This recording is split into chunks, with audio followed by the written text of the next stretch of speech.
Utilizando então o Dynamic Input Tooltip para entrada de dados. Bem, aqui na minha barra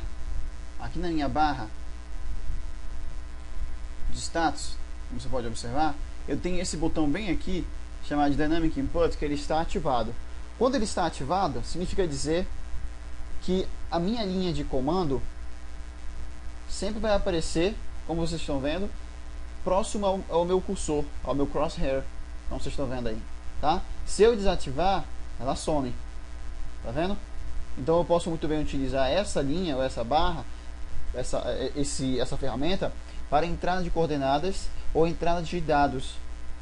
Por exemplo, se eu não estiver utilizando o comando, né? Se eu não estiver utilizando a linha, mas quero utilizar a linha, eu posso muito bem chegar aqui, tá, line, pronto, pego o enter e ela aparece. Tudo bem?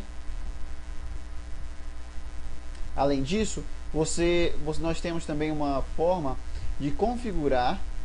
Nós temos uma forma de configurar o nosso tipo de entrada de dados.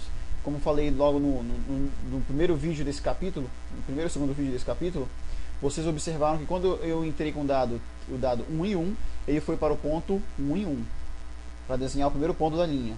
Depois eu digitei 3 e 4, ele foi para 3 e 4. Depois eu digitei 2,2, e em vez de ele descer, ele subiu. Por que isso? Bem, isso aconteceu justamente porque eu tenho bem aqui na minha entrada do meu Dynamic Input, tá, umas configurações importantes em relação de entrada de comando de dados. Por exemplo, essa parte de relativo e a parte de absoluto. A parte de relativo significa dizer o quê? Que toda vez que eu entrar um dado, colocar um dado no comando, ele sempre vai identificar como ponto inicial sendo 0 e 0. Por exemplo, vamos começar aqui, ó, linha com ponto 1 e 1. Teclar Enter. Tá lá. 1 e 1. Tá vendo? Então você sabe que esse ponto de início da linha é o ponto 1 e 1. Se eu digitar de novo a coordenada 1 e 1, ele significa dizer que ele vai fazer o quê? Ele vai subir um ponto para Y e um ponto para X. Olha só, 1,1. Olha lá.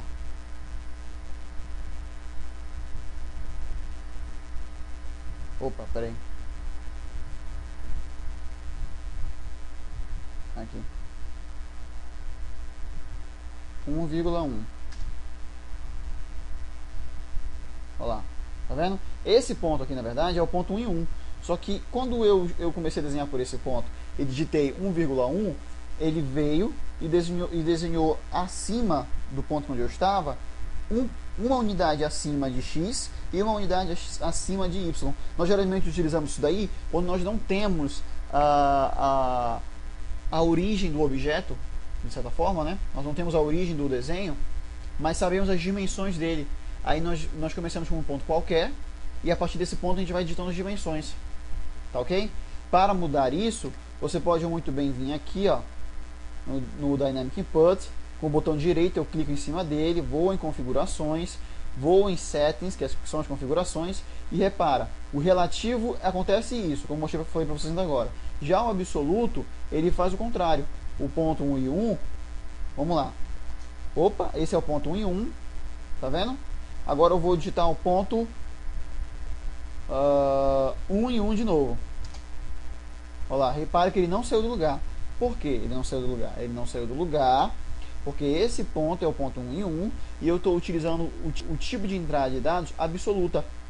Ou seja, todos os dados que eu tenho aqui, eles estão em forma absoluta. Todo dado que eu entrar, ele vai entender como se fosse um ponto à parte, levando em consideração que aqui no meu eixo é 0 e 0 e aqui vai ser 1 e 1. Tudo bem?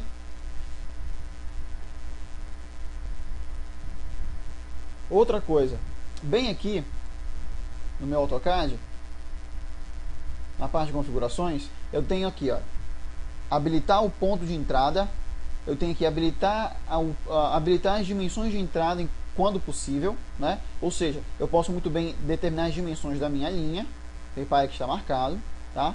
E eu tenho também aqui, ó, mostrar o comando a prompt de comando quando o comando de entrada estiver próximo do crosshair, ou seja, quando o comando de entrada estiver próximo do crosshair dessa cruz, né? Ele mostra a minha entrada de comando. Mostrar sempre uma adicional de dicas de comando de entrada. Ou seja, significa dizer que quando isso aqui estiver ativado, que eu vou ter aquele meu InterLicense ativado também. Tá bom? Aqui eu tenho aqui, ó, uma configuração a mais, tá? Só que isso não vem ao caso eu ensinar. Isso aqui você pode muito bem descobrir por você mesmo, não é difícil, tá bom? Mas olha só o que você pode fazer aqui. Você pode muito bem aumentar o tamanho, tá vendo, ó? Aumentar o tamanho da tua tooltip. E aqui você pode aumentar a transparência da tua entrada de dados, tá vendo, ó? Mas geralmente a gente trabalha assim, tá? A gente trabalha assim. Aqui eu tenho aplicar ao sistema de configurações de todo o desenho e de dicas, né, de caixa de ferramentas de dicas, ou então usar a configuração somente quando o Dynamic Input, quando a entrada dinâmica, né, da ferramenta de dicas, tá bom? Olha só, essa primeira barra que você está vendo lá, você está vendo bem aí em cima da linha, é a entrada de espaço da linha. Se eu digitar 1 aqui, significa que ele vai desenhar uma linha na direção e sentido que eu coloquei, tá? Com o espaçamento de 1. Teclo Enter e ele desenhou. Tá vendo? Ó? Olha lá, se eu colocar aqui espaçamento de 1 também, ele desenha. E aí vai.